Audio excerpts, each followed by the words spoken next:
everybody. Aujourd'hui, on va parler de bedroom. Yes, the bedroom. C'est une partie dans la maison où tu dors.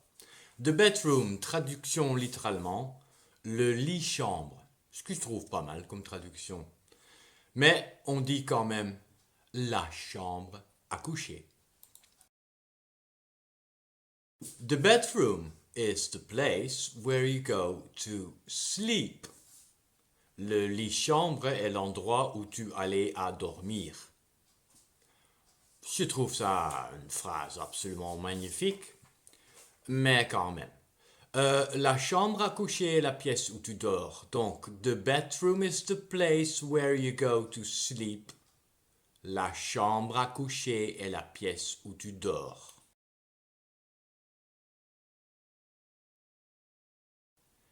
In your bedroom, you will find, obviously, your bed.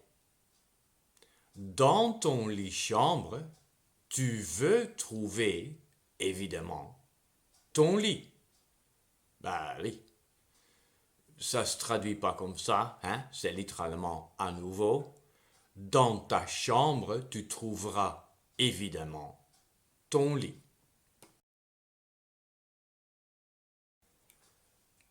And perhaps a desk and a chair to do your homework. Et peut-être un bureau et une chaise pour faire tes devoirs.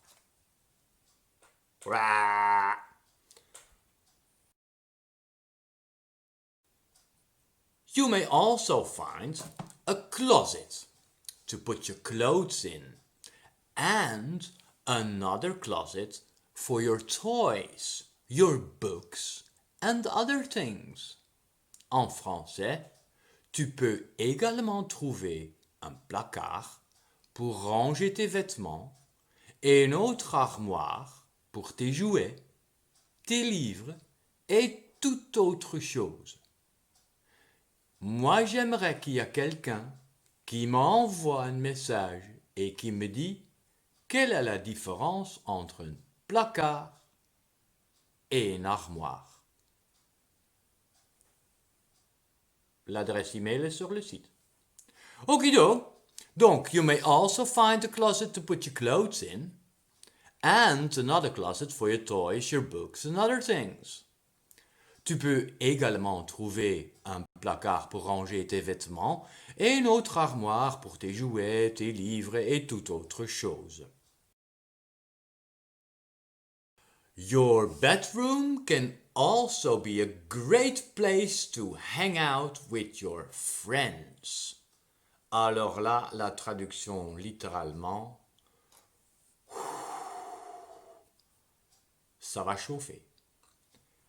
Ta chambre est capable, pour commencer, ta chambre est capable aussi, parce qu'apparemment ta chambre est capable de plusieurs choses. Ta chambre est capable aussi d'être un grand endroit de pendre dehors avec tes copains. Donc, quand tu entends cette phrase pour la première fois en anglais, évidemment, ça risque de faire avec les oreilles. Et je comprends. Your bedroom can also be a great place to hang out with your friends. Ta chambre est capable aussi d'être un grand endroit de pendre dehors avec tes copains. La traduction correcte, évidemment, ta chambre peut être aussi un super endroit pour passer du temps avec tes amis. Je le répète, your bedroom can also be a great place to hang out with your friends.